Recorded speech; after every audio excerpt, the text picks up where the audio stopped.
صحیح، لیکن کیسے صاحب ہمیں پیمنٹ جو ہے وہ فیوریبل ہو گیا ہے. ابھی بھی ہم اپنی ایکسپورٹس کو اس حد تک نہیں بڑھا سکے. اگر ہمیں گوادر پورٹ کو آپریشنل کرنا ہے مکمل طور پہ اور بہتر طریقے سے، تو امپورٹ کے لیے بھی کچھ وہاں کے ایکسپرٹ سے جب بات ہوتی ہے تو وہ بتاتے ہیں چونکہ ٹرک وہاں جاتا ہے وہ خالی جاتا ہے، وہاں سے اگر بڑے جہاز آف لوڈ بھی ہوں اور بھر کر سامان یہاں بھی لایا جائے تو چونکہ اس راستے سے ایکسپورٹ نہیں ہو رہی تو وہ بڑا کاسٹلی پڑتا ہے انہیں. وہ 2 سائڈ فیئر کو وہ برداشت کرتے ہیں اور وہ کام تو ان کا 1 سائڈ ہی ہو رہا ہوتا ہے. تو جب تک ایکسپورٹس وہاں سے نہیں ہوں گی اور ہماری ٹرانسپورٹ کا جو وہاں پر استعمال ہے وہ 2 طرفہ نہیں ہوگا، اس وقت تک ہم اس پورٹ سے مکمل طور پر نہیں فائدہ اٹھا سکیں گے. یہ بات صحیح ہے آپ کی. میں نے کہا نا کنیکٹیوٹی نہیں ہے. اگر گوادر سے ہم نے فیصلہ کیا ابھی ریسنٹلی کہ 60% جو گورنمنٹ کا پبلک سیکٹر میں جو امپورٹ ہوگی، چاہے فرٹیلائزر ہو، گندم ہو یا چینی ہو، کوئی بھی چیز اگر امپورٹ ہوگی اور یا ایکسپورٹ ہوگی پبلک سیکٹر میں تو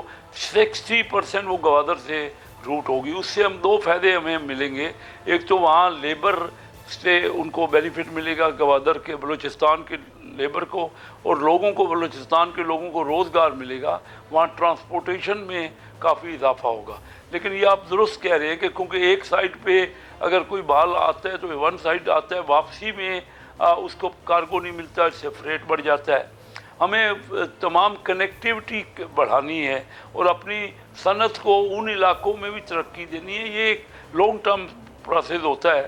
تو یہ گوادر کو وائبل، دنیا کی ایک نیچرل پورٹ ہے، اس کو وائبل بنانے کے لیے لا اینڈ آرڈر کی بہتری، یہ کنیکٹیوٹی، اور پھر میں نے آپ سے ذکر کیا کہ ہم ابھی بھی ہمارے بیوروکریٹس کو سمجھنا چاہیے. میں اپنے دفتروں میں کام کرتا ہوں، اتنی سست رفتاری سے کام ہوتا ہے، فائلیں آگے بڑھنے میں بہت ٹائم لگ رہا ہے ابھی بھی، باوجود کہ SIFC نے بہت کوشش کی ہے. میں آج بھی دیکھتا ہوں کہ فائلیں جو میرے اپنے دفتر میں پہنچتی ہی نہیں ہیں، وہ رکی رہتی ہیں کسی نہ کسی وجہ سے.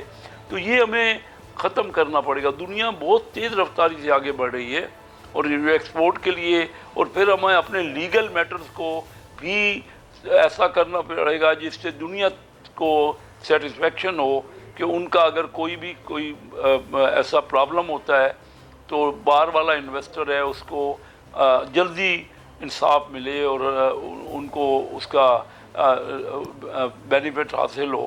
تو یہ چیزیں ہم نے ریئلائز کر لی ہیں. پاکستان میں اب ریئلائزیشن ان تمام چیزوں کی ہو گئی ہے اور ہماری محنت میاں شہباز شریف صاحب کی حکومت بہت کر رہی ہے. تو تیز رفتاری سے اور ایک تندی سے کر رہی ہے، لیکن ابھی ہر جگہ پہ باقی بھی معاملات مل کے چلنا ہے.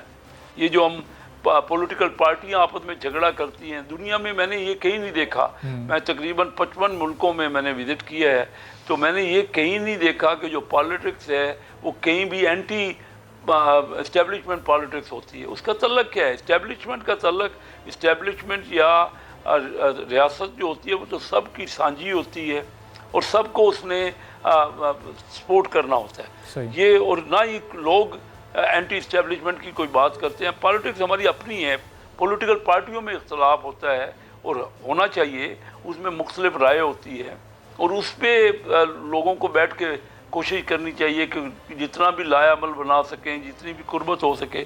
یہ جب ہم آپس میں لڑتے، یعنی اداروں سے لڑتے رہیں گے، تو ایک تو وجہ یہ بھی ہے کہ ہمارے یہاں پھر اس کی طرح لا اینڈ آرڈر کی صورتحال خراب رہے گی، یا ہم مل کے یکجہتی سے اپنے ملک میں کام نہیں کر سکیں گے. تو یہ تمام چیزیں ہیں، آئیڈینٹیفائی ہوئی ہیں، اب پتہ لگ گیا ہے، نشاندہی ہوئی ہے. اب ہمیں اس پہ عمل کرنا ہے کہ ہم باتیں تو ہم نے کافی کر لی، لیکن ابھی اس پہ عمل ضروری ہے اور سب نے مل کے کرنا ہے. کوئی ایک پارٹی یا کوئی صرف آپ کہیں کہ دونوں نے، بزنس کمیونٹی نے زیادہ ٹیکس پے کرنا ہے، زیادہ جو ان کا لیجٹمیٹ بندہ ہے. بزنس کمیونٹی بھی ہماری، میں اس کو ریپرزینٹ کرتا ہوں، پراپر ٹیکس نہیں پے کرتے تاکہ ملک کو ریونیو حاصل ہو، اور ساتھ ساتھ بیوروکریسی کو فیسیلیٹیٹ کرنا ہے، اس کو رکاوٹیں نہیں ڈالنی، ان کو آگے بڑھانا ہے معاملات کو. تو یہ سمجھ تو آ گئی ہے اور کام بھی ہو رہا ہے. سبسکرائب کریں اور بیل دبائیں تاکہ کوئی خبر رہ نہ جائے.